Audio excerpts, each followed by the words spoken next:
എൻ്റെ പേര് അലീന. ഞാൻ കുഴിക്കാട് ഗവൺമെൻറ് സ്കൂളിൽ പഠിക്കുന്നു. നേരത്തെ കമ്പനിയിലുണ്ടായ വാതക ചോർച്ചയിൽ കൂട്ടുകാർക്കൊപ്പം അത്യാഹിത വിഭാഗത്തിൽ കിടക്കേണ്ടി വന്നു അലീനയ്ക്ക്. കമ്പനിയുടെ തൊട്ടു മുന്നിലാണ് സ്കൂൾ. സ്കൂൾ വിട്ട് വീട്ടിൽ വന്നാലും കമ്പനിയിൽ നിന്നുള്ള വിഷവായു തന്നെയാണ് ശ്വസിക്കാൻ കിട്ടുന്നത്.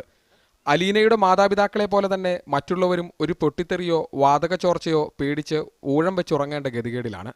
തോന്നിവാസം കാണിക്കുന്ന ഒരു മര്യാദ നാട്ടുകാർക്ക് വെറും ജീവന് ഒരു വിലയില്ല. എല്ലായിടത്തും പോയി മരുന്ന് മേടിച്ച് അവസാനം ഈ അവസ്ഥയിലേക്കായി. ഞങ്ങൾക്ക് സ്വാതന്ത്ര്യമായിട്ട് ഒന്നും തന്നെ ചെയ്യാൻ പാടില്ല. ഞങ്ങളുടെ സ്വാതന്ത്ര്യം നിഷേധിച്ചിരിക്കുകയാണ്.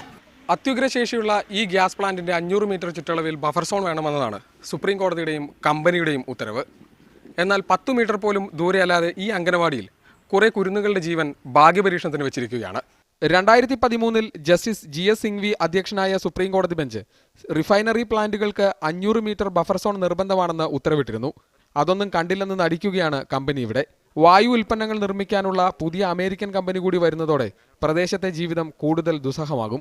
അതിനു മുൻപ് അലീനയെ പോലുള്ള നൂറുകണക്കിന് കുരുന്നുകളെയും കൊണ്ട് ഓടി രക്ഷപ്പെടാൻ വെമ്പുകയാണ് കുറെ അച്ഛനമ്മമാർ. എൻ്റെയും എൻ്റെ നാട്ടുകാരുടെയും പ്രശ്നം നിങ്ങൾക്ക് മനസ്സിലായി കാണുമല്ലോ.